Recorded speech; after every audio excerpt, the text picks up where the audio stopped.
I do like me some Arby's though. Beef and cheddar. I don't With do that beef red and ranch. cheddar. I honestly like That red sauce that's on the beef and cheddar. Arby's That's not sauce? Arby's sauce. That's a different sauce. It's called Red Ranch. Yep. So Arby's sauce it's sweeter. Yeah. So that's Red Ranch. You can ask for it too. So you can be like, hey, let me get a side of Red Ranch, and they'll get it for you. And I did my curly fries in that. What's that? Pro tip right there, bro. I don't do the beef and cheddar. I do just the regular roast beef sandwich, and then That's pretentious, bro. I want Arby's sauce on it. I can do without the cheddar. That's country living right there, bro. Telling you. Beef and cheddar. Reuben and beef and cheddar. Yeah, I'm a beef and I cheddar do all the day, French every dip day, bro. too. I want my beef and cheddar on a regular bun. It needs though. more meat. Yeah. We have the meat. I want my beef and cheddar on a regular sesame seed bun, though. I don't want that onion bun. No. All right, well, take us there, Justin. All right. What message recap? Message follow-up podcast. Message recap. Yeah, recap. Hey guys, welcome back to the Transformation Church Message Recap Podcast. That's what we do, baby. We are back. Yep, we're here. With Ricardo. Rico! I love did that. y'all do a podcast last week in my absence? No. No. Yeah, he was I at had jury he was at duty. jury I duty. was out You of were town. out. Yeah, we were just like, you know Which what? jury duty was amazing. I really liked it. You're allowed to talk about the case now, right? I don't know. Surely you can. Surely Did I you get can't. selected? I got selected. Oh. And it was like the best case for me because it was dealing with a guy. No, hold on. Let me preface that. I didn't do what the guy did. That's good. Great but case for you. The guy was being charged with mishandling his grandmother's funds. And so because he was taking care of her, which I know about because I had to take care of my mom. And so when she got really sick, he just wasn't given the best advice. You know, we were given the advice, no matter what you spend, keep receipts and go that route. Well, he kind of did a shady move. He withdrew all of her funds and put it into her bank account, into his own bank account, and then started making money orders, payments by money orders. And so, but still weird. But here's the thing, the state couldn't prove anything. So the judge acquitted him. Maybe he was just not doing anything malicious. He was just dumb. Yeah, Like, you know what I'm that's saying? what I Like, think. Yeah. Sure, yeah. Because So- it could be. I mean, not dumb's the right word. Just uninformed or Misinformed. ignorant to what Ignorant. how you should do that. So yeah, but it was good. I really enjoyed it. I thought it was fantastic. I don't know. I've never used that word when it came to jury duty, but You've probably never been selected. I've though. never been selected. Yeah. Actually, I told you. but it wasn't like I kind of have a Suits. plan that I do when I go up there. Yeah, I was hoping it was going to be like Suits. Say what? They did not care about that last time I tried to use that. Yeah. A lot of times they don't like it if you're pastors. They, No, they- Well, no, so they'll If you want go to the you- selection process, Yeah, they'll- I tried to use that with the lady at the desk. Like, hey, I'm a pastor. You may not want me. She's like, get in. I'm like, freak. But then when the selection people came around, It's usually the defense that wants you off. Isn't that weird? Yeah, for me it was. I believe the reason I was selected was because I was a guy and around his same age. So, but if you ever been to jury, selection process, they ask a bunch of questions, and the lawyer did ask this one question. I thought it was weird, but then I realized why. He goes, any of you guys have any religious beliefs that would cause you to be biased towards whatever? And then he kind of looked at me, and I was like, he goes, raise your hands, and he gave me a look, and I'm like, nah. I mean, it's either guilty. I have religious beliefs, but not biased ones. Yeah. Yeah. So Yeah. he was like, that would cause you to be biased about this, and I'm like, whatever. So Well, I feel like crazy. Sebastian Maniscalco talks about jury duty. And he said if you want to get a good gauge on society, go to jury duty. That's where we're at as a country. You can see the people that are there for jury duty. He's like, the people there usually are one step above being a defendant. And they're here for jury duty. yeah. Well, It's like you're going to determine whether someone goes to prison or not. yeah, it's a lot going on there. but it was fun. I was hoping it was going to be like Suits, but it wasn't. It's No, far from never it. like So, Suits. I don't think if you were an attorney, Suits No. is like, what an attorney is. They just walk around in suits all day and make deals. Right. Yeah. Like, that's not real yeah, attorney no. work. Yeah. So, If they did a show on the bullpen, those that guys would be, are yeah, that'd be real attorneys right there. Or yeah. paralegals or something, but yeah. Yeah. But no, right on, man. Well, I was out last week. I was in Destin. You were in jury duty. It's kind of the same thing. So we had a blast. Great time. Justin preached this past Sunday. He did. Let's go. Glad it's Come on, over. dude. Yeah. You did good, man. You did great. I don't like the prep process, but It's a lot, man. It's a doozy. I enjoy I enjoy like the Sunday of preaching, but it does take a lot. I mean, y'all know, just I was really tired when I got home and all that. I mean, it does take a lot out of you, and we had 3 times in a row. That's a lot. I mean, and it was great. You didn't fat shame anybody. I didn't. That was fat awesome. shaming. No That's fat right. shaming. I don't think I said anything offensive. No, not at all. So That's shocker. That's pretty impressive. Yeah. Personal growth. It's the goal for everyone. Of course, I would argue I never fat shamed anyone or said anything offensive the first time. I was making a point about myself, and everyone has turned it into that. So. No, that's because Anthony Brown came in and was like, Yeah. he's calling people crusty dusties and Justice fat shaming. and Justice people. I fat didn't shaming fat people. shame anyone. Yeah. I did say a couple things that were not originally intended, planned. They're joke like That's the way it goes, yeah. chlorophyll, the borophyll. That was from Billy Madison. If you ever seen that movie, it's just stupid. That's just stupid stuff. But yeah. In the moment, it seemed funny in my head. But no, it was good. I thought it was good. I mean, I felt okay about it, and glad it's over. Don't have to worry about it anymore. It's just the 2 weeks leading up to it. You know what I mean? It's just a lot of prep work. It's a lot of like, those are your day off. And then you always have to wonder if what I'm going to say is going to land. Like, that's probably where I stress out the most, whether I use an illustration or a joke. And I was right to worry about that this time, because we did the run through and it did not originally. Yeah, right. And we had to change the whole sermon up on Friday, which I'm so thankful for. Honestly, our process that we do is, I don't know. I only know of one other church that does it the way we do it.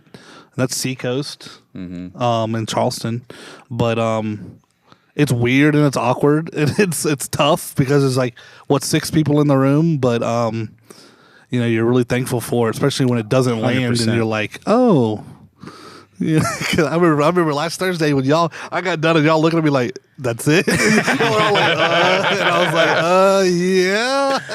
No, but it just makes us better communicators, and to really be intentional about what we say. Have we talked about it before on here? Do they know what we're saying? We can talk about it, yeah. So we do a sermon run through every week on Thursday. So whoever's preaching, we come in here in the auditorium and you stand on the stage. We turn the lights on. You put the mic on.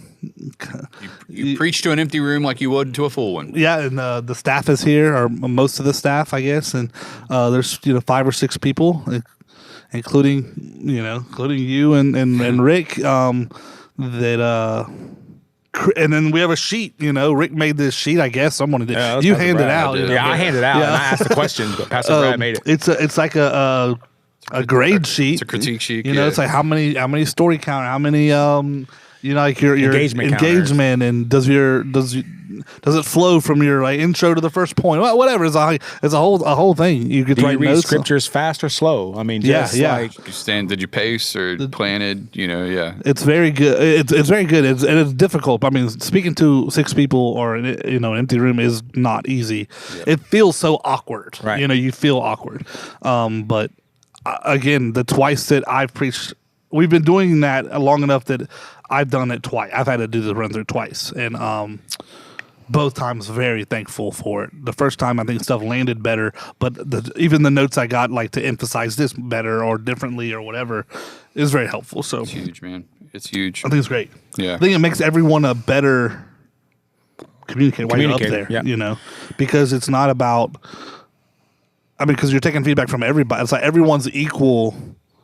Like our position in the org chart doesn't matter in the room when we're giving feedback necessarily. That's right. Because I think Vince, our worship director, always has something. Great feedback. Has really good feedback. Yeah, right. John always has something that is not the same that everyone else saw or whatever. But Yeah. I think Ashley being a female, like she'll receive things as a woman that all the men miss. Yeah. So like her feedback's really important. Where it's like, I don't think you meant to come across that way, but you did. And like all of us are like, I didn't never get saw but that. Yeah. As a female, like she's experiencing. So yeah, it's like that's super valuable. So it's really cool. The first time I heard, I don't know where you got it from. the idea to start doing it, but I heard about it when I went to the retreat last year at Church Creek, and they brought the guy in that does the TED Talk coaches. Yeah. Yep. And I did a little section with him, but he was telling me he's on the team that does SC Coast. Yep. And he's like, no matter who's preaching, whether it's Greg Surratt or Josh Surratt or whatever, they sit in that room and you preach to the room and they give you the feedback. And like, I love that. Yep. And that's what I love here. Like, I mean, no one is exempt. I mean, even you. And for you take the feedback that we give you, and you're not like, I can't believe you would think that, or this and this. Like, you really are receptive to our words and our wisdom and stuff like that. And so it's just like no one's exempt. And so we preach and we go at it. You can like tell people they're wrong about their opinions, but you can't deny people their experience. And when you preach to someone, they're having an experience, they're engaging you. So it's like that may not have been how I meant to say it, but it doesn't change the fact that that's how you heard it. And I can't argue with your experience. Right. Well, especially if you're coming in with a sermon, it's like, I know for a fact that God gave me this message. It's like, okay, cool. However, it didn't come across, that's where the feedback comes in. It doesn't mean you're going to necessarily change what you're saying, of course. But it may mean, okay, well, let's look at the example I used or the story or whatever and make it better, But for me, we did actually change some stuff. Yeah. I mean, I think every scripture that I originally brought, because I had a good bit of scripture, it was kind of scripture heavy, like different scripture. Yeah. But I don't think we got rid of any scripture, but we definitely moved them around. Right. Which at first I was like, it makes way more sense the way we moved it, but we moved them around and it all fit, so it was like, I think the ultimate goal was carried out. Yeah. So it's like, and we reworded some of the points to all flow a little better, instead of just being like, we definitely reworded the first one, which was about, you're made for more because worship is the purpose. Where originally it was like, I'm just passing through was the idea. Yeah. But it was like, we kind of changed that and moved the scripture around to make that point hit better. It was like the whole thing just worked better. So yeah, I thought it was great. I mean, when y'all were giving me the feedback, literally my notebook thing, I told him Friday when we and him were talking through it, I was literally writing everything y'all were writing. I was writing all the notes down just so I wouldn't forget anything. It was like, I want to make sure I do these things. And that was a tough one for me, getting that together. Getting that off the ground was a little tougher this time, but I think yesterday went well. I mean, those obviously our church is so gracious and nice, but a lot of good feedback from people like leaving church and stopping and telling me, but our church is just gracious and I appreciate those kind words, lets you know it was like the hard work was worth it. It touched people or they got something out of it or whatever. Yeah. So that's always good. 100%. Well, and I loved how you tied in your mentor. What was his name? Mark? Ken. And so, man, I just thought... Who I tried to get to be on the podcast. He could not be here today, but he may be here next week. It'll just be a little week behind, but he's fun to be around anyway. Bring him in for the shenanigans. Yeah. So he's great, man. I've never met him, but just how you portrayed him in that setting, and I thought it was just well. And what awesome. Obviously it's we're kind of restricted by time, but it's one of those things where it was so like intentional on his part, but it seems so unintentional. I mean, when I worked there, we worked 8 to 6 was our hours. That's a long day. And I was at Carpenter's Campers. And we were in sales, and that's a long day. And there's like, if you've ever worked in sales, especially like in the RV business, it's not like your customers all day long there to buy, So like there'd be hours sometimes where it's like, we're just standing around. And so we always found little stuff to do, and there was only 6 sales guys. And looking back, I was probably more blessed than I thought. I would not have used that word back then, but now, I was literally 18. I started out 17, but the first few months I worked on that other little lot with another guy named Chris. And Ken would come over every day, check on me, and that was like he didn't take me under his wing the day I started. Right. He remembers seeing me walk in the door and was like, oh, this kid, because he'll tell it, I know. He talks about, I came in with my suit, like in my daddy's suit, the sleeves hanging down to here. And that is not true, because I remember the suit I wore. I used to wear it to school for FBLA. It was a fitted suit for me. So anyways, but he would come over and kind of just check on me and Chris, because Chris was Chris was probably only like 30. I'm 17, and I'm working for Chris. And me and Chris became friends because our his dad and my grandfather were like friends. So it was like a small town, small world. But me and Chris hung out every day, and he's the one who taught me the pop-ups actually. But Ken would come over and check on us, and then when they closed that little lot down and moved us all over to the main lot, that's when they moved Chris into parts. And then they made me a full-blown salesman. So to me, I'm 18, almost 19 years old, and then the other youngest guy other than me was in his 40s. And then Ken and another guy were in their 50s, and then there was a guy like in his 60s. Like, these guys were much older than me. And one of them that was like 60. I mean, he had been a carpenter for like 20-something years as a salesman. And so we all spent a lot of time together, the 6 of us as sales guys. Like, when you don't have a customer, you're standing around waiting on a customer. Our offices, we had like a trailer that all our desks were in. So we made it fun. But Ken was just great because he was the kind of like the class clown of the group. We all knew he was a Christian. He didn't cuss. A lot of cussing in that industry. He didn't cuss though, and but he was really funny and always fun to be around, and kind of a prankster, and it was just fun. But all the stuff I was talking about, he taught me. It wasn't like he's like, sit down today, I'm gonna teach you about character. Right. It wasn't like that at all. It was just when he would teach me like about. Like it's like sales and once you learn these principles, you go sell anything anywhere. It's like stuff he would tell me, and he's like, but you got to know your product because that's what's going to be. The person wanting to buy an RV today, they're coming from down the road, so you got to know your product better. I mean, he was the one that would teach me stuff like this was back in the day when they were trying to make travel trailers lighter. So you could pull them with more vehicles, like even minivans and stuff. So that's when they used to make everything out like steel frame, and then it was all just like wood studs, and they started going to aluminum and all this. Oh, wow. I was there when the whole industry shifted to kind of aluminum frame. And he was like, man, don't just tell people it's aluminum frame. And he was the one that would teach me, like, get the guy, like the pop-ups. Most of them use a C-channel frame, and all the wires would run through the C-channel. I know I'm getting real nerdy here, but the brand we sold, it was a full enclosed beam with the wires inside. So road debris and all that couldn't affect none of your wires or cabling. And that frame's just underneath. And he was like, man, that's a big selling point for our brand of pop-up versus a competitor. He's like, but just saying, we have a fully enclosed frame doesn't mean nothing to Mr. Smith. He's like, get Mr. Smith on his knees, grab his hand, have him feel that. And he showed me, he got me down. He's like, take your hand, and he's rubbing my hand up and down the frame of this, up under this vehicle, this RV, this pop-up. And he's like, that's how you get closing points. And I'm like, what do you mean? He's like, because when you get to the desk and you're negotiating price and you show them the price of this and they're like, well, we want to think about it, or we're looking down the street. He's like, then you like, remember the frame, Mr. Smith?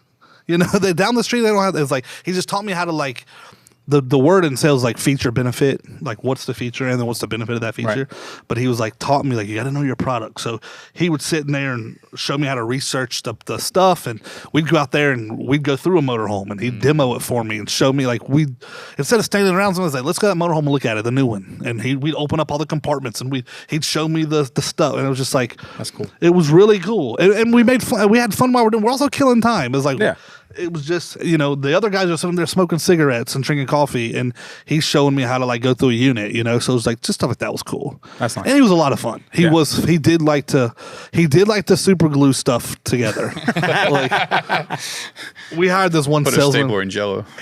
We hired this one salesman.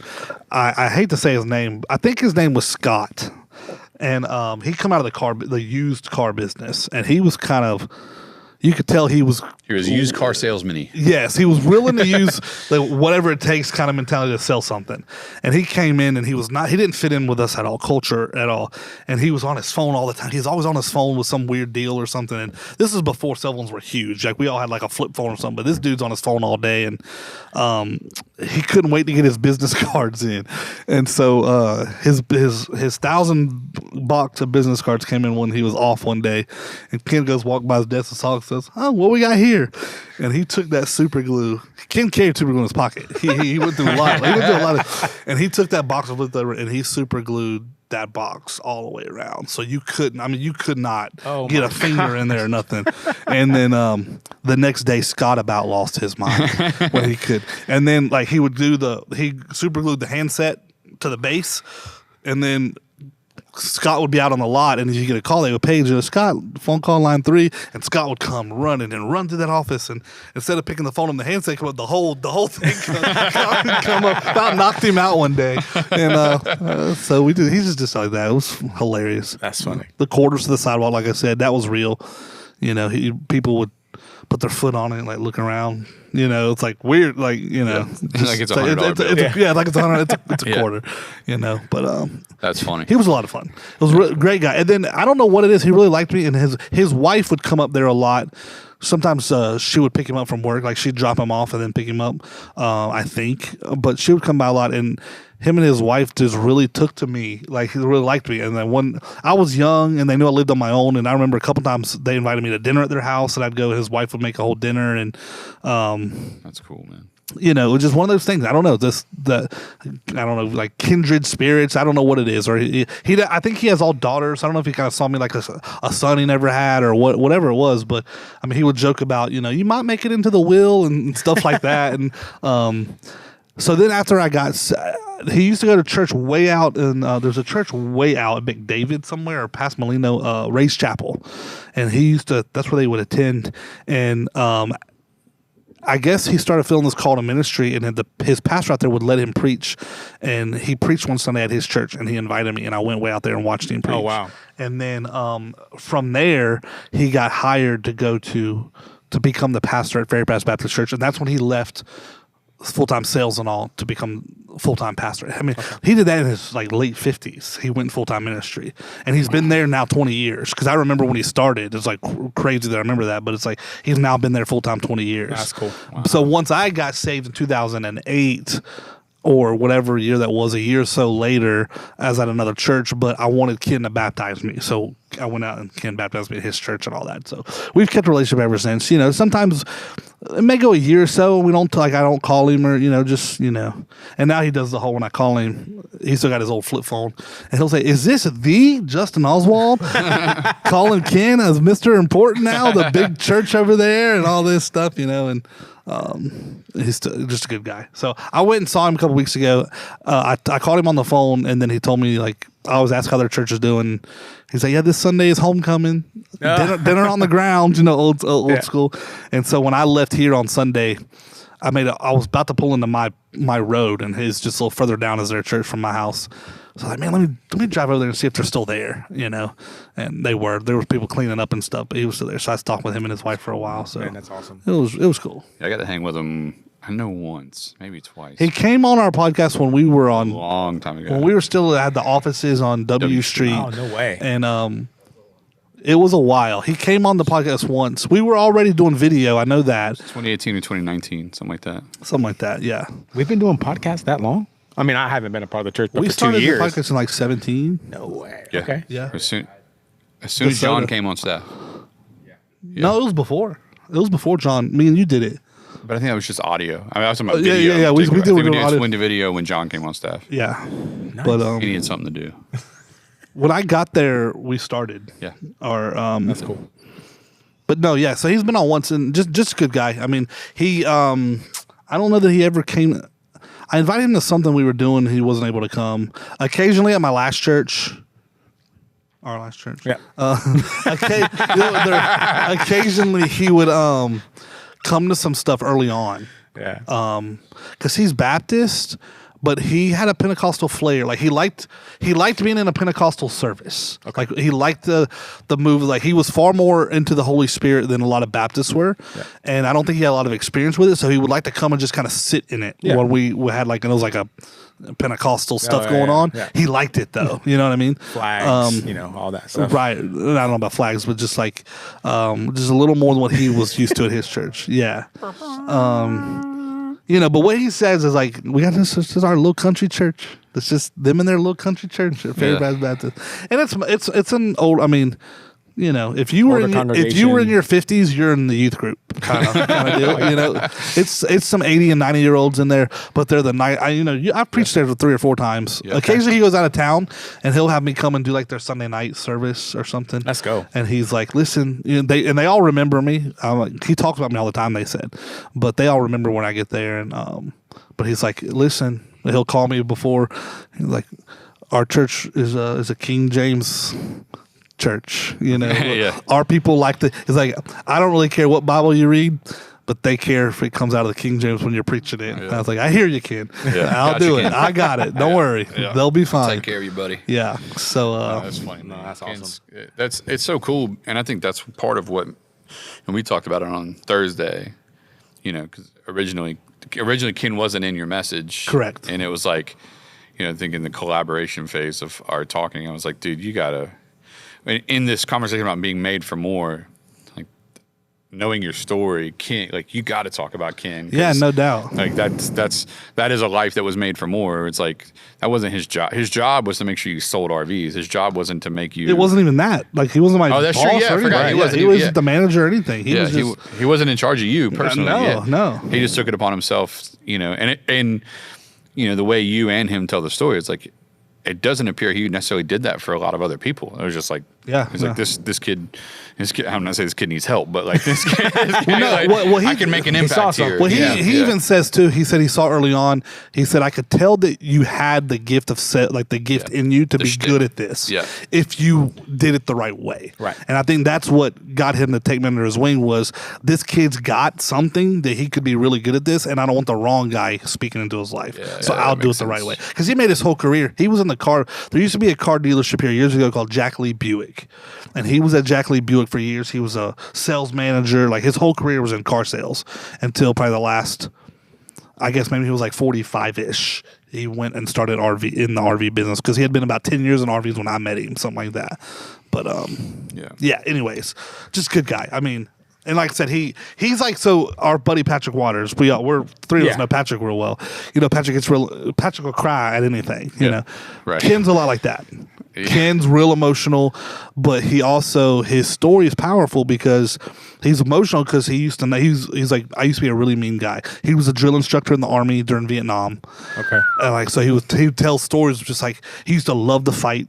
Him and his younger brother, who's much bigger than him, they used to love to get into fights. And he just said, I was a mean person. And then once he got saved, it's like he became this softy. So he cries at everything. He cries at the drop of a hat, you know, and he's just real emotional. The way he treats his wife, it's like you would think they're 19 or 17 or 16 or whatever. Wow. Like they just met and just fell in love. Like he treats his wife like, and he told me, he's like, I didn't always treat her that way. And she stuck with me through the bad stuff. That's why I treat her now like this. Yeah, You know, because I mean, he would be at Carpenter's. Like if he didn't have a customer and it's 6, he's like, I'm taking my wife to dinner tonight. And he would be excited. Like I'm going on a date. And like, he's like, that kind of guy, you know what I mean? So That's awesome. really great. He asked me a year or two ago. He called me. He started crying on the phone. He said, "When I die, I want you to do the funeral." He asked me to do it. Wow. And so I guess they were. I gathered they were planning like some estate type end of life stuff, is what I gathered by the conversation. But he's like, "My wife knows, but when I die, I want you to do the funeral." Like, well, I'd be honored, you know. Like, I don't want to sound. It's like he kept talking like, "Ken, you're not planning on, you know, nothing I need to know." Do we are need to you?" know anything? Yeah, Yeah, He's absolutely. like, no. It's just like you're the one I want to do it. And I said, okay, sure. So, good guy. I hope he can be on next week. That'd be awesome. He'll let him share some of your story. He's pretty funny, you know. He's just and it's Jimmy Tatum goes to our church. That's they're cousins. Jimmy told me that. I didn't know. Really? Even know. Yeah. Interesting. It's a small town. And then another woman in our church, she knows him and his wife from, used to go to church with him at another church before he was, Wow. you know. I hear something. I don't know what's People are going on. building stuff. Around here. Yeah. But no, I think that it's just good, man. It's good. You know, sharing that story was good. Your message was great. So you did a great job. And it's good Well, stuff. I listened to it yesterday. I listened to it on the podcast, the audio, just to see how it sounded. You know, when you're up there, I talk too fast. That's one thing I got to work on, is I do talk pretty fast when I'm up on the stage. I need to slow that down. Get you in the communicators masterclass. I do talk fast. There we go. I did pull the Spanish one up too, yeah. And I did not look at the camera one time. And that's, as we go, you know, looking into our future, We won't say too much there. That's looking at our future. Need to get better at the camera. But which that's what when there's a number of things even about Thursdays that I'm looking at changing, just getting us ready for some of those things. So, but because we have people that do just watch us online. Watch us online. Hundreds of people that watch us online. When you don't look at the camera, it's like you're leaving them out. So I'm just not up there every week to think about it. Just like I don't look at the monitors that much up there for my notes. I'm using my iPad to keep me on notes, not the monitors. Which you I'm the opposite. You're the opposite, but you work really. I've worked really hard to get there. Yeah. Right. And doing it every week helps, obviously. Well, and it also is like case to that point. It also takes a lot of confidence with me and the team. Like we've built trust over the years that TV is going to say what I think it's going to say. For people that haven't built that trust, it's like I know what this iPad says, so I'm going to stay right here. You know, so and that's also part of it. Yeah, they don't know me either, too, up there, right? I don't know who's up there. They don't know. There's a confidence level that I have with that crew that. I can imagine someone else being like, I know what this iPad says, and I'm going to rock with this. Well, the last time I preached over the summer, my iPad did something weird in one of the services. I even said something like, something's wrong. I'm showing my iPad. Like, it went blank like 3 times, like black. Yeah. And I don't know. I'm trying to get it back up, but it threw me off a little bit. But for me, it's like I try to, my goal, and I've hit it, we do it, is that I only look down to hold my Bible to read the scripture, because like trying to read the scripture, like that's a lot to read. So it's like I'm reading scripture out of my Bible, which I think makes certain demographics of people feel better. And they're like, he's using his Bible. Yeah. But it's interesting because I've had people say it before. It's like you walk out with nothing but a Bible, like no notes, they don't know that I have some things in my Bible, but it's not like the big iPad or like pages and pages of notes. It's like you're going to be up there talking for 35 minutes with nothing but a Bible and your memory. And it's like, we've worked really hard on this. That's hard. I mean, to do it, it's like a catch-22. It's like doing it every week makes it easier, but doing it every week also makes it a little harder, because it's like, in a series, you're like, I preached that a week ago. Like, I don't need to say that again. Like, so you kind of get in some of those moments. But anyways, nonetheless. Well, and we've looked at and we've studied communicators. I know we were both very impressed when we saw Simon Sinek live. Absolutely. He just kind of come out there and just planted his feet, stood in one spot, and gave his talk. That was what. So I watched him on a TED Talk recently, and it inspired me to make a change in how I communicate. So it's like when I come out, I'm just like, obviously we celebrate, celebration. And then I am certain that God puts a saver and a spender together. Because I was watching him and I'm like, dang, that is impressive to just downshift, go, and not waste 2 minutes of people's attention. You have their attention. It's like, go. I saw something. We've seen him live a few times, Daniel Floyd.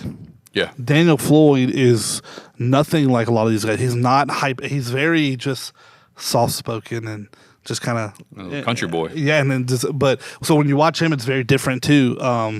But he does a good job with it. But Simon Sinek was so impressive. Just planted his feet. I move around still a good bit. I pace. I don't know if pace is the word I would use, but I am moving around a little bit, which makes me feel more comfortable, which is probably not the best thing. When I met with that TED Talk coach. Yeah, he's like, calm down, brother. Stand still. Stand still. And he was like, don't use your hand. If you're going to use your hands, you need to use them on purpose. That was his biggest critique for me. Yeah. Yeah. And, but he was just telling me, like, you're moving around too much, and all this. And it's like, man, you don't notice it in the moment. But when I watched myself back or listened to myself back the other day at regular speed, I was like, some of it's a little too fast. Yeah. So that would be my critique on myself. Like, I get better with that. Maybe in the room it doesn't to the person, but I don't know. I think your speed matches your movement. It's like you don't just like randomly speed up. It's like you'll lean forward and speed up or whatever. So I think in the room it doesn't feel weird because your body language is giving off energy that your speed is matching. So it's like, I think it doesn't feel that way in person. Yeah. Whereas if you're listening online, you're like, or or to a podcast, it may cause you to turn your head a little bit, but But then we're also like, we're going to critique ourselves to death. Yes. Oh yeah. I do it all the time. So, but yeah, I mean, it's good, man. It's again, kind of what you said earlier. It's like, I think so many people, so many communicators, it's like, well, this is just how I communicate. It's like they have no, even if they have a desire to get better, they don't have a plan, and it's like, well, I don't know that I shared on the podcast. I don't want to speak too much because I don't want to, like, if the person ever heard this, it's like I'm making fun of them. But in another organization I'm a part of, the guy, a new leader had to speak, and he did a very bad job. And he was coming. I spoke first, and then he had to come up after me, and it was bad. And afterwards, he told me, he came up and he was like, how bad was that? And I was like, well, it wasn't good. And he was like, and I offered to help him leading up to that. And he kept saying, I got it. And then he said, he said, how bad was that? And I was like, bro, it was a little rough. And he said, yeah, I was just winging it. And I got mad at him. And I said, because this was our big like yearly event, and like community leaders are there, and stakeholders and people that invest and give to the organ. And I was like, bro, I said, what? I told him, I said, first of all, nobody wings it. Right. Like, people that talk for a living don't wing it. Like, they prepare something, And I was like, where, you had no notes up there? It's like, I didn't write any. That's why I'm saying I'm winging it. I was like, dude.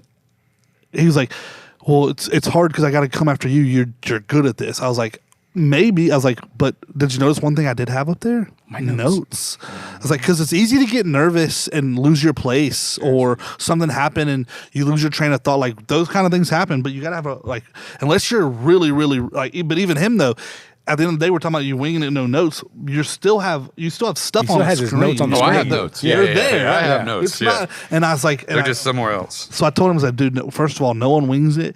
And I said, second of all, it was disrespectful. Because he was like, he's like, you seem like you're very frustrated. And I was like, he's like, it's not that big a deal, is it? And I said, it is, because every other president would not have done that. It's disrespectful to the cohort of people that you're in now. Only 18 of us that exist. It's disrespectful to the community that is here, that invest in this organization. So, and it's disrespectful to the new team that you have that are now on the board and supposed to serve you and serve the vision and all these things. But you just told them it's not that important. You know? And I was like, bro, you didn't even acknowledge your new team. You didn't tell them about plans for the year. I was like, not only that, but I was like, it was just bad. Yeah. And I was like, you got to fix that, bro. And that's what, in the communicators masterclass. So I teach a communicators masterclass for the people watching or listening at our church. And in the very first class, one of the things we talked about is the cost for attention. Like, the reason Facebook became worth billions of dollars is because Facebook monetized attention. Like, according to 2024, the Super Bowl says that that 60 seconds of attention is worth $14 million, because that's what they charge for a commercial. Right. So I was like, so you were just given however many people were in the room. I'm talking to Communication Masterclass. I'm like, when I stand on the stage, I'm in front of 300 to 400 people per service. So I have, which 1,000, call it 1,000, just, I have 1,000 people's attention for 35 minutes, sometimes 40, right, Kyle? 45? We've been good here lately. We're getting there. We're doing better. 38 on the nose usually. Yeah. But nonetheless, like, you have 35-ish minutes of someone's attention.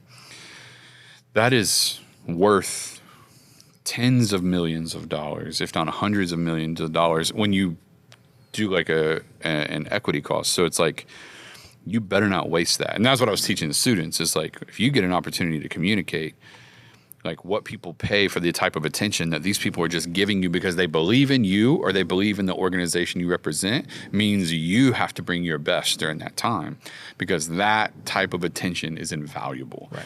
And so you have to make sure you come in prepared, which sounds like your buddy could sign up next year. I mean, and so just Kate, going with what you're saying, it's like, man, this is room full of probably donors, heavy hitters, people that have high capacity to influence the organization. Like that attention, however long you had, 10 minutes, 5 minutes, whatever, that's just a very valuable.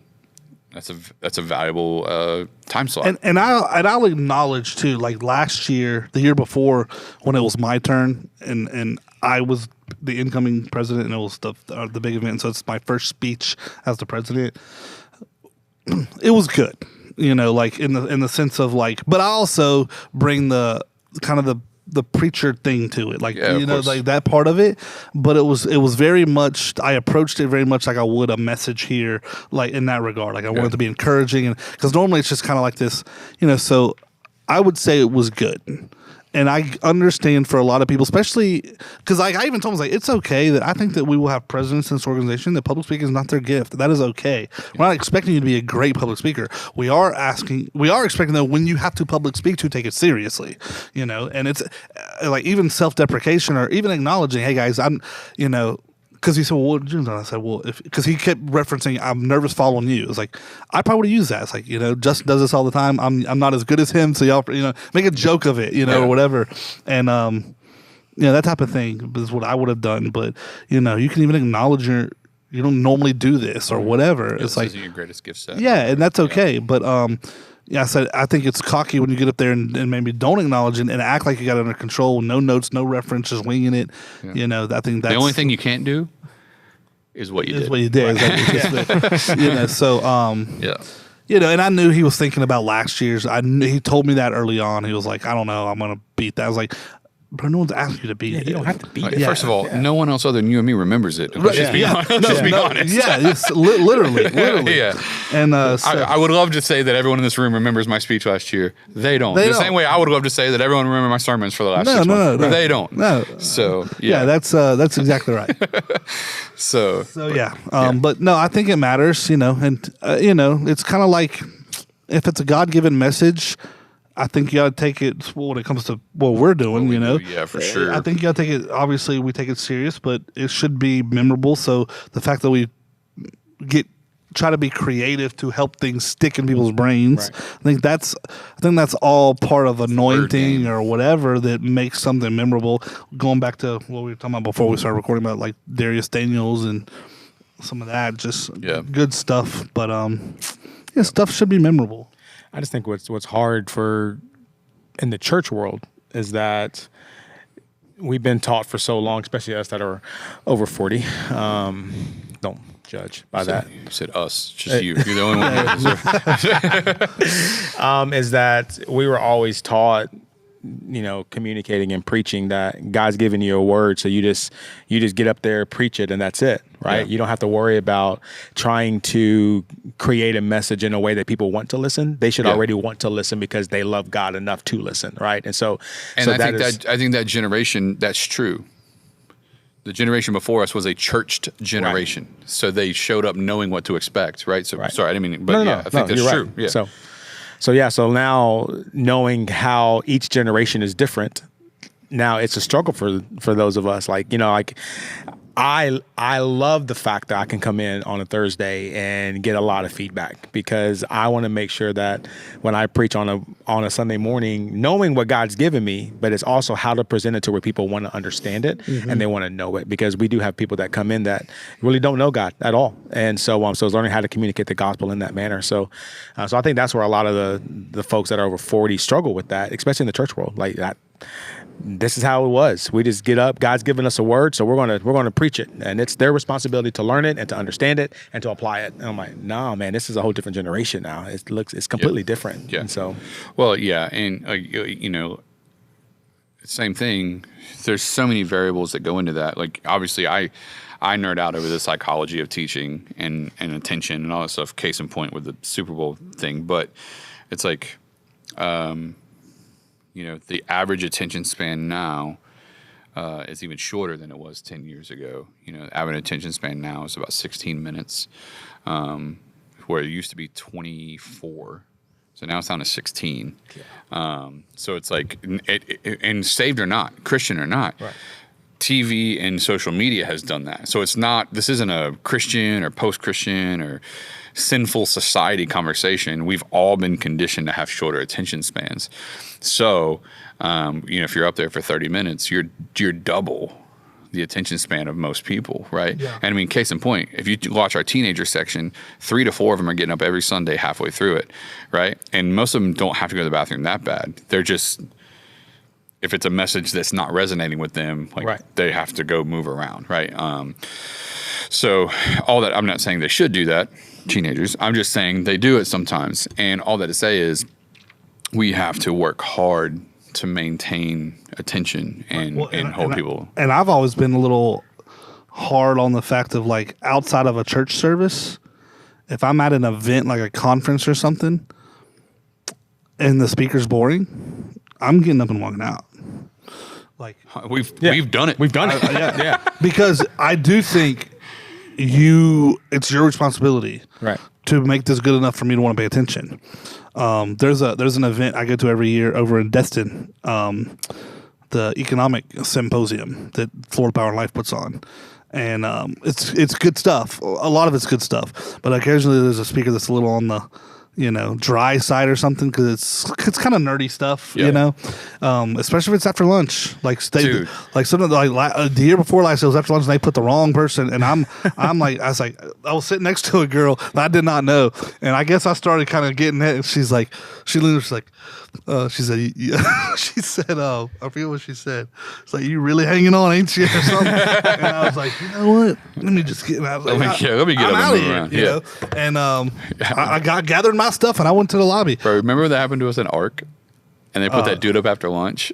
That was years ago. That was like 2017. Oh my God! There was an art conference, and they put up this dude on. I don't even know his name.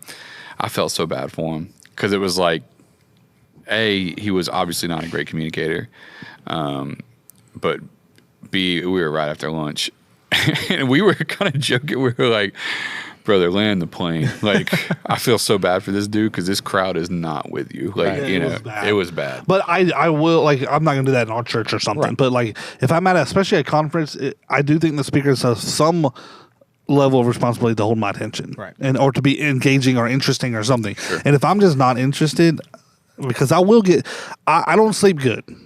So it doesn't take much for me to fall asleep. So if I sit here, I could sit here right now with this light on in front of us right now, and if I close my eyes like this, and I bet within 3 minutes I could be asleep. Literally. I wish, dude. That's why I like 21 Days of Prayer and stuff. I can't sit too long. There's moments I know Justin is not praying. I will fall asleep. Kyle said we have photo evidence. I will fall asleep. Yeah. If it's not that I'm not praying or whatever, but if my eyes, if I close my eyes, I'll go to sleep. Yeah, bro. Well, and again, it goes back to the thing. It's like, I think it is on the communicator to do the due diligence and the hard work to craft whatever it is that they're working on. And my thing is like, my thing is no one else gets to have an excuse. That's not my gift. Right. Like, if you're cooking a meal for people to come eat, right?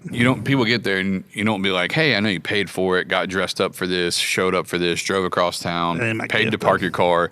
It's just not my gift though. So here's, some tires that I threw on the grill. Just chew on this for a while. It's like, no, you have the responsibility to either do it yourself or hire somebody to make you better. But you owe that person an experience. Right. And I think going back to what you were saying, it's like, I know there's a lot of pastors that would probably be like, well, you're getting into consumerism in the church. And it's like, well, there's probably a reason why people don't want to go to your church. So, right. I mean, at the end of the day, you got this, you got the same holy 100, but other than that, people don't. Yeah, that's not consumerism to me at all. But no. Taking it serious like that is not consumerism. But I will say too, like, but at that same conference, when there's somebody that's really good and engaging, like, I'm there and I'm fully invested in what they're saying, and I'm writing stuff down, and so yeah, that is a good conference. But sometimes it gets a little dry. A little dry. It gets that way. Or what I learned is sometimes I'm not always bored. I learned this last year at that conference. I'm not always bored with the speaker. I am just getting tired. So I'll just go stand in the back. And that helped. With some pretzels. give me a handful of pretzels.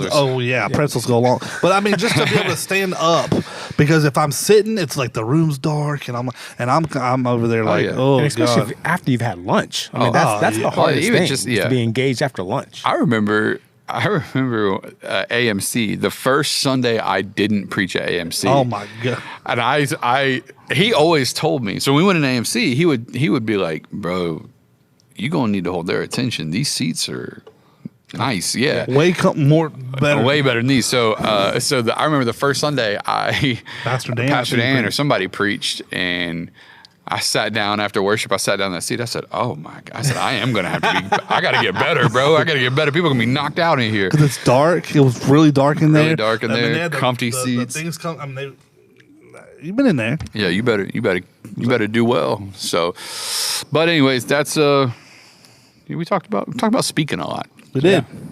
So, but if you want to go back and listen to the message, do that. I mean, I thought it was really good to kind of see what we do. But your life is made for more. That's right. Don't live a life that's made for me. Live a life that's made for more. Boom! Right. It's on YouTube. Yeah. And if have we announced the Espanol? It's out there though. Yeah, we do have a YouTube Transformation Church Espanol. Espanol. So we have a Spanish YouTube channel. Yeah, channel. So, Spanish YouTube page, channel. Jesus. Spanish YouTube channel. If you know anyone that no speaker in English. That was one of the racist things you've had. Was it racist? How's that racist? Susie, I'm sorry. Which demographic was that you were mocking, or you were trying to sound like? People for all Spanish. For all my family members that watch this podcast from Texas, I'm sorry. And so you leaned a little Vietnamese at the end, brother. I ain't gonna lie to you. No speaker. Yeah, no. I think when you add the accent, Bobby. When you add the accent, it gets a little. No. it's on the line. Yeah. This is way off topic. Have you seen the clip with Theo Vaughn and Bobby Lee? Which one? Well, so Bobby Lee is like, if I was your kid, what would absolutely. you say? He was like, Bobby. It's like, I didn't say you had to be Asian. Yeah. That's hilarious. Yeah. Anyways, So we do have. If you know anyone that speaks Spanish, our sermons and messages are now available in Spanish. Yep. So you can look on TC Espanol. TC Espanol. Go to transformationchurch.com. They can get a link there. Very good. We'll check. We'll double check on that. Yeah. We'll make sure it's there. Yeah. But you can also go to YouTube and look it up. But if you type in Transformation Church Espanol, you may get Mike Todd's. Yeah, but we'll figure it out. No. Transformation Pensacola Espanol. That's the. Put that in the search engine. Put that in the search engine. You'll get it. But you'll see it. But yeah, it's in us. It's kind of cool. It uses AI. It's pretty. It sounds cool. like me, but it's Spanish. Yeah, it's the craziest thing you've ever seen. And I would love to talk to someone who speaks Spanish that watches them, because I'm curious of does it ever miss? Like, is it? Yes. Surely, right? Yes. Right. My sister said that it gets the point across. She said it because she'll go back and listen to our messages on Sundays, and then when I shot her the link, she said it's not the greatest, but it's AI. She was like, but she said it gets the point across. It does its job. Oh, good. So yeah. Gracias. It's very fast though. Yeah. So my stepmom is Cuban, and my stepmom's Cuban, and then my uncle has been married to 2 Cubans, and they were very when my stepmom is on the phone with her, would be on the phone her sister or her mom or something. It Spanglish is so real, and I don't know if that's like that with your family that speaks Spanish or not, but it's literally one sentence, half of it's Spanish, half of it's in English. Keywords. They're in and out of Spanish and English the whole time. I'm like, how would you expect someone to learn Spanish if you're in and out like that? It's just how they. Oh yeah, that's crazy. Oh man, learning Spanish is sorry, that really rolled back there more than I planned. Learning Spanish is one thing. Learning English is quite another, dude. Our language is crazy. I love the videos that's popping up on Instagram and TikTok.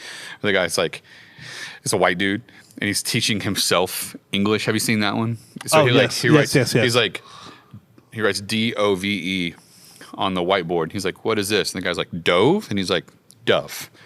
And so he writes CLOVE. or not, what is it? COVE for Cove. Yeah, COVE for Cove. And he's like, what is that? He's like, Cove? And he's like, no, Cove. The guy's like, and he None of does them that, make- like, it makes no sense. None of them make sense. Yeah. None of it. Yeah, and then he writes ABOVE. And he's like, what is that? He's like, above? And he's like, above. He's yeah. You know what I'd be curious to know? From like your sister speaks Spanish, right? Yeah. You know, in Spanish, everything is masculine or feminine. Oh, God. I know where this is going. In our current climate that we're in, or there's a lot of pushback on changing the Spanish language a little bit, you know, or somehow. I'll ask her and You find know what I out. mean? Yeah. Right. You know, it's like no one's ever accused the Spanish language of being a patriarchy, you know, because it defaults to masculine. So why not, you know? But On that note- I remember learning like the L, the la, you know, like masculine, feminine, and like Right. some stuff just was. It's like one or the other. I was like, that's so interesting. Spanish is a lot easier to learn. Absolutely. My brother's fluent. He's pretty fluent. I have to know. ask Gio that question next time I'm at Tacos El Fluffy. Tacos El In Fluffy. this current woke climate we're in, where you know, Speaking of woke climate, elections today. oh, it is, yeah. Yes. Yeah, by the time you guys listen to this, it'll be We'll have a where we have a new New president. president. Well, So, a president-elect. or yeah, Yep. It's a coin flip at this point, I think. I know. Aren't you going to do a watch party tonight? it's gonna be him and his wings. It's gonna be me and with some chicken Speaking of wings. wings, boy, look at this. Family Ties. Boy. Composed of the Let me see. PB special. Oh wow! So good. Wow. Family ties. Anyways. We have our own lemonade at Dude, we have the PB. You can get the PB special with Transformation Church Lemonade. with Transformation Does he Church call Lemonade. it Transformation Church Lemonade? I don't know what it's called yet. He told me it was TC Lemonade. So it's the orange color. It's the orange. Yeah. So Come they'll on, put you in a baby. diabetic coma. So Bro, that thing's yeah, sweet. It tastes like what did I tell you? It tasted like Was it Tang and Tang. Yeah. It tastes like Tang lemonade, bro. Really? Yeah. Yeah, it's good. Listen, I had some of the students try that pipeline, and everybody loved it. And then there's a few people who are not used to sugar. Yeah, and they're they like- were just already hitting their throat. Yeah. I mean, it was bad. Those are- yeah. But it was good. In a good way. Oh yeah. So That's real Great. sweet. His food's good. Yeah. So, well, we did it, guys. Yeah, we did. We're bringing this whole thing to an end, everyone. Yes, we are. And Land the plane. Plane's land the landed. plane. Yeah. But we got some good things coming up. I know Vision Sundays Vision this Sunday. this Sunday. Don't want to miss that. Don't- a lot of don't wanna miss important it. information coming out It's gonna be great. about where we've been as a church for the last year, but also where we're going, and that's very, very crucial. 2025. So Big things. big things. Huge. All right. So All right. Well, Justin. then- hold on. You're not hold done. on. Yeah, Yeah. sorry, you're not done. My bad. guys, come Keep on. on, keep now. on. We have something coming up that's pretty special at TC. What? Church Church at the movies. Oh, yeah, yeah. Church at the Man, movies. Yeah. golly. No. Church at the movies. I don't know what movies won. Did we know? It looks like Spider-Man's gonna make it in, maybe. Oh, lame. Home Home Alone? Did one of the Home Alone? Home I Alone's think definitely Home getting Alone's in there. Tiff shared it. Hold on. After Sunday?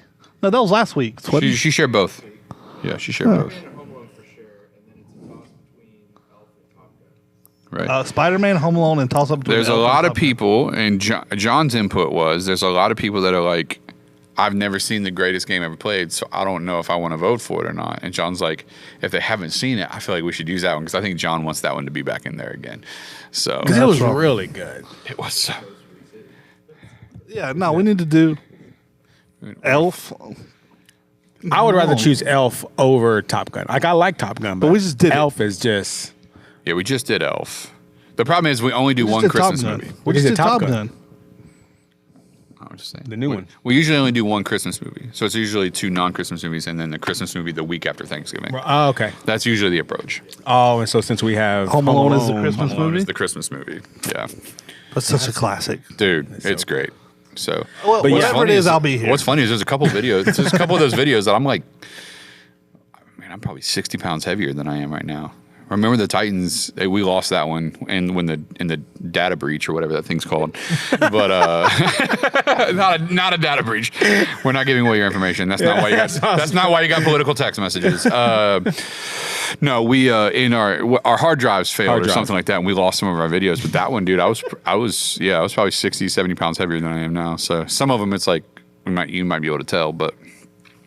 Anyways, none that matters. But anyways, All to Church say, of the you Movies don't coming want to up. miss Church at the Movies. That's Church true. It really Movies is a coming great up. experience. Good Bring time. people who Invite some lost people. man. Absolutely. People that don't know Jesus. They're going to experience church service in a way they never have before. Yeah. First Wednesday night of worship is If you're listening- tomorrow. If you're listening to this, well, if you're listening to this on Wednesday, it's tonight. Yeah. So be here 6:30. Yeah. Night of worship. Night of worship. It's gonna be good. So we got that coming up. Vision Sunday, Church at the Movies. Christmas is right around the corner. My God, dude. It's big things popping, dude. It's ready. Got a vacation. Ooh, I got a vacation coming up too. I'm going to Chicago. Chi-town, baby. I've been online too, researching where to eat. We're going to Branson Are you? Good for you. in December. So That's the post. Is that the right after Christmas? right after Christmas. We're going to Corbin. We're going to the ranch.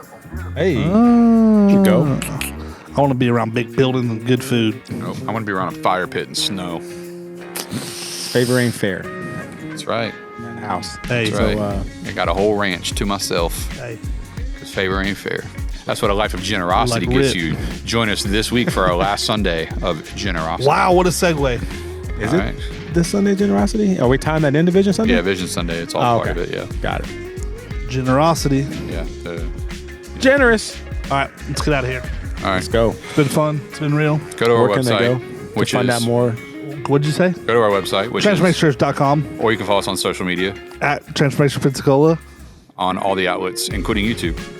Bam. All right. If you know guys. any Spanish-speaking friends, I don't know what it is. At Transformation Pensacola Espanol. there we go. Yeah. So, Boom. Love y'all. all right. Y'all next Have a good time for night. another week Good sermon day. podcast thing. Yeah. See ya.